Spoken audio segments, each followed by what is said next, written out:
Puji Tuhan, Salam. Kita kembali lagi dalam Renungan Betani Kebumen. Hari ini kita akan berbicara tentang sadarlah.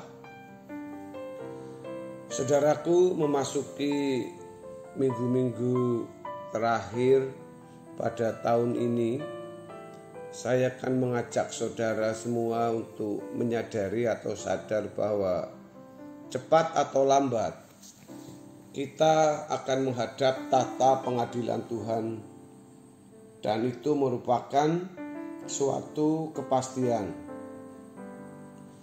Kita tidak pernah tahu kapan jantung kita berhenti untuk berdetak.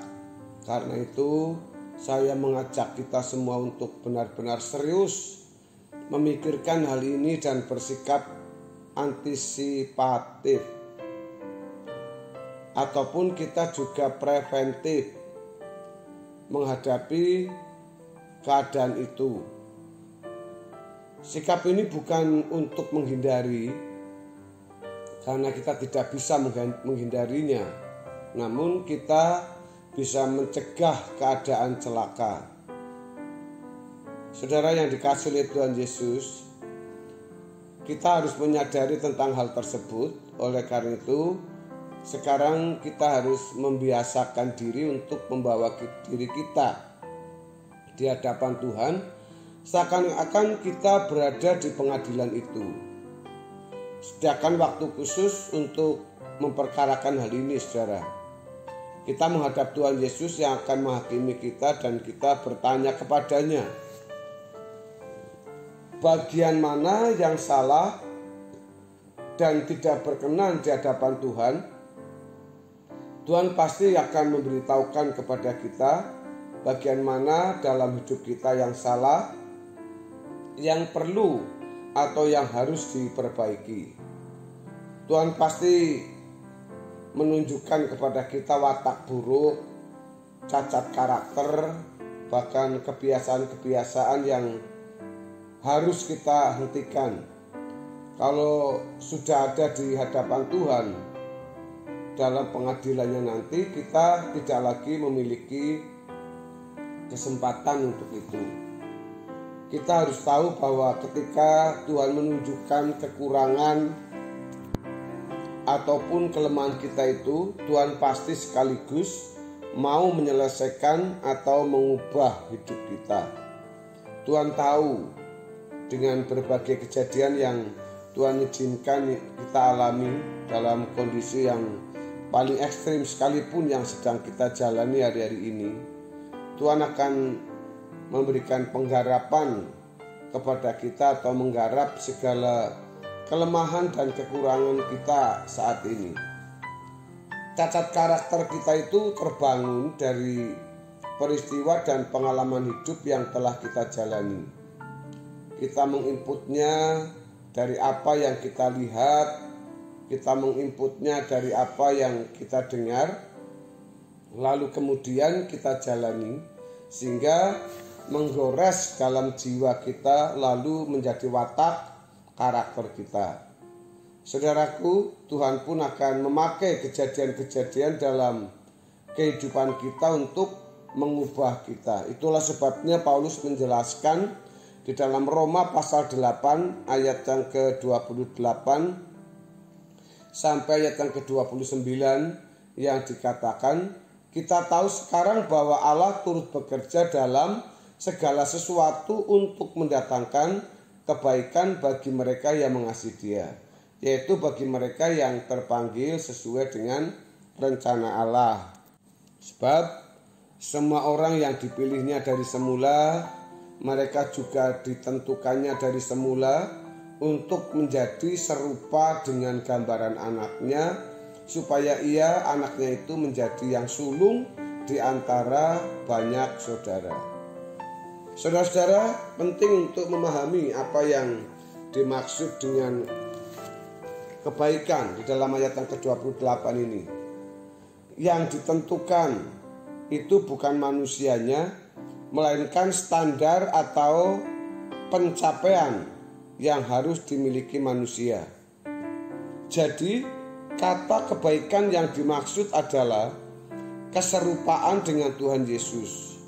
Ini tidak dialami oleh semua orang Kristen.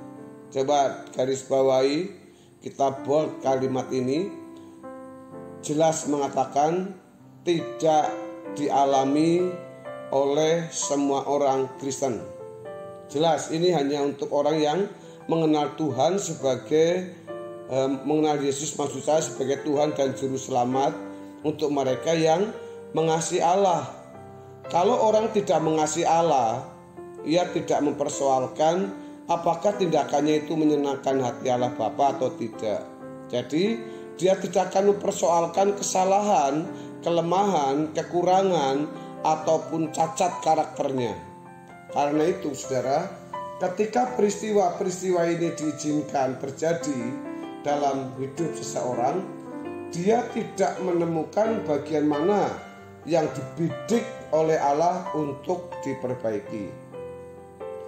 Saudaraku, pada umumnya orang menjalani hidup tanpa sungguh-sungguh menjaga perasaan Allah. Kadang-kadang mereka berpikir bahwa Allah Bapa pasti mentolerir atau mentoleransi kesalahan kita. Ada orang-orang Kristen yang menganggap remeh pengadilan Tuhan Yesus.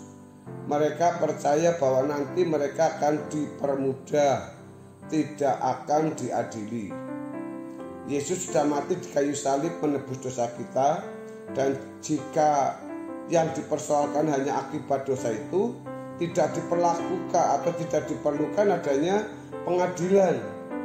Sebab semuanya sudah diselesaikan di kayu salib. Lalu mengapa ada pengadilan?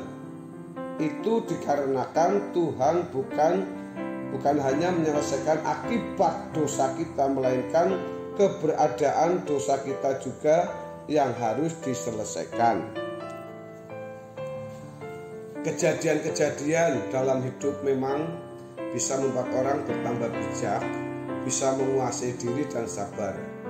Orang-orang non-Kristen pun memiliki kepribadian dan watak yang baik, bahkan lebih baik dari orang Kristen atau sangat baik.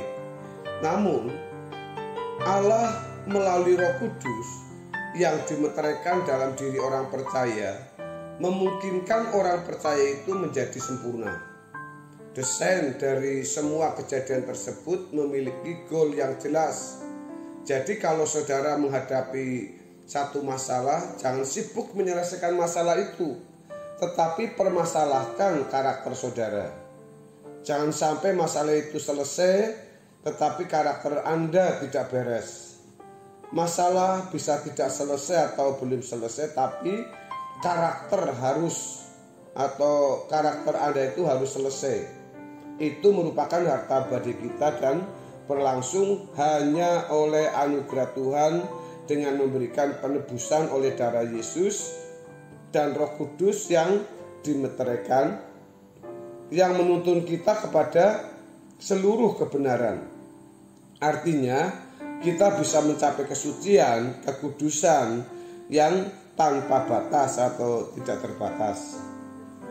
Keniscayaan untuk menjadi sempurna seperti Bapa, serupa dengan Tuhan Yesus, itu menjadi goal hidup orang percaya. Kalau karakter kita diubahkan, perubahan itu akan membuahkan tindakan-tindakan agung. Anda akan mengumpulkan arsip-arsip kehidupan yang baik atau arsip dalam kebaikan, dan itu merupakan keharuman yang dicium oleh Tuhan. Karena itu, orang-orang yang memiliki kelakuan yang indah sesuai pikiran dan perasaan Allah itu harum. Yang harum bukan hanya nyanyian kita, melainkan juga perilaku kita. Itu akan menjadi kekayaan abadi, saudaraku. Dengan demikian, selalu ada kesempatan setiap hari untuk mengumpulkan harta di surga. Kebenaran itu memiliki satu warna, sedangkan kebohongan memiliki banyak warna. Hidup dalam pemerintahan Tuhan itu juga memiliki satu warna, karena kepala pemerintahannya adalah Allah sendiri. Namun orang yang masih memerintah dirinya sendiri memiliki banyak warna. Orang yang memerintah dirinya sendiri berada di wilayah kerajaan gelap, bukan di wilayah Allah. Hanya orang yang hidup dalam pemerintahan Allah yang memiliki satu warna yang pasti mengarsipkan keindahan, aromanya harum, orang-orang yang berkelakuan agung, di mana setiap kata, sikap, perbuatannya selalu sesuai dengan pikiran dan perasaan Allah, menyebarkan keharuman Allah, dan di situ malaikat-malaikat pun akan hadir. Saya mengajak saudara untuk memiliki hidup seperti itu. Jangan menganggap sepele pengadilan Allah itu. Jangan berpikir karena Tuhan Yesus telah mati di kayu salib, selesai sudah semuanya. Dia menyelesaikan akibat dosa Anda, tetapi karakter dosa Anda harus Anda selesaikan dengan Roh Kudus yang dimeteraikan itu, supaya Anda menjadi serupa dengan Dia. Jangan sampai anugerah Tuhan dalam wujud pembentukannya berlalu tanpa membawa perubahan dalam karakter Anda. Itu kesombongan. Kalau saudara ditegur sampai dipermalukan Tuhan, itu adalah berkat. Kalau tidak, dosa Anda tidak pernah terungkap. Namun ketika Anda menghadapi pengadilan Tuhan, semuanya baru ditelanjangi. Itu masalahnya. Oleh sebab itu, indah sekali kalau Roh Kudus atau Bapa memberikan Roh Kudus untuk menuntun kita kepada seluruh kebenaran. Saudaraku, marilah kita sadar, jangan sombong. Saudara akan meratap dengan ratap tangis dan kerta gigi kalau tidak bertobat mulai sekarang. Saudara mungkin selamat tetapi tidak bisa pernah mengalami berkat surgawi seperti saudara selamat dari dalam api. Kiranya saudara diberkati Tuhan pada hari ini.